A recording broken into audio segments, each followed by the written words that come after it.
આજે આપણે આ વિડીયોમાં તમારું સ્વાગત છે. આપણે આની પહેલા 3 દાખલા શોર્ટ વિડીયોમાં નાખેલા હતા.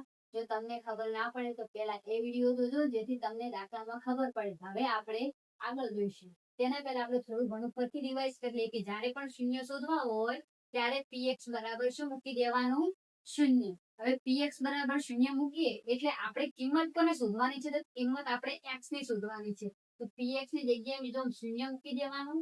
પછી 3x ના 3x -2 ના 2. હવે -2 છે. જ્યારે પણ માઇનસ હોય તો બરાબરની પેલી બાજુ જાય તો પ્લસ, પ્લસ હોય તો માઇનસ. તો આપણે જોઈએ કે -2 આ બાજુ જશે તો 0 + 2 બરાબર 3x. 0 + 2 કેટલા થશે? 2 બરાબર 3x. હવે 3 છે એ ગુણાકારમાં છે. જ્યારે પણ સંખ્યા ગુણાકારમાં હોય તો બરાબરની આ બાજુ જાય તો ક્યાં જશે? ભાગાકારમાં. અને ભાગાકારમાં હશે ને બરાબરની આ બાજુ જશે તો કેવી રીતે થશે? ગુણાકારમાં. તો અહીંયા 3 ને આ સાઈડ લઈ જઈએ તો ક્યાં જશે? ભાગાકારમાં. આ નિશાનીને ભાગાકારની નિશાની કહેવાય છે. તો કે x બરાબર મને કેટલા મળ્યા? 2/3.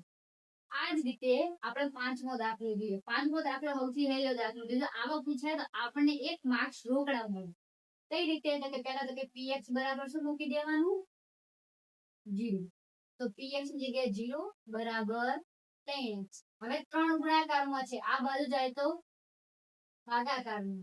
તો 0/3 બરાબર x. હવે કોઈ પણ સંખ્યાને 0 વડે ગુણાકાર કે ભાગાકાર થાય તો જવાબ હંમેશા શું આવશે?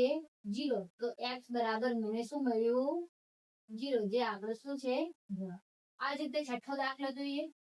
આ પાંચમો અને છઠ્ઠો દાખલો કદાચ મેં ભૂલથી લખીને આવ્યો છે તો પછી આપણે પાછળથી જોઈશું. અને સાતમો દાખલો જોઈ લઈએ તો કે px બરાબર શું મૂકીશું? 0. તો px ની જગ્યાએ શૂન્ય મૂકીએ તો cx પ્લસ d. હવે પ્લસ d છે આ બાજુ જશે તો માઇનસ d cx. આવા ટાઈપના દાખલા જો હોય તો ગભરાવાનું નહીં. જેમ આપણે x ને સાદી રીતે શોધતા હતા તે જ રીતે આપણે શોધવાનું રાખીશું. તો 0 - d એટલે શું થશે? -d બરાબર cx. c ગુણાકારમાં આ બાજુ જાય તો ભાગાકારમાં, તો -d ભાગ્યા c બરાબર x. જે આપણો જવાબ છે કે -d ભાગ્યા. જો વિડીયો સારો લાગ્યો હોય લાઈક કરજો, શેર કરજો, સબસ્ક્રાઇબ કરજો.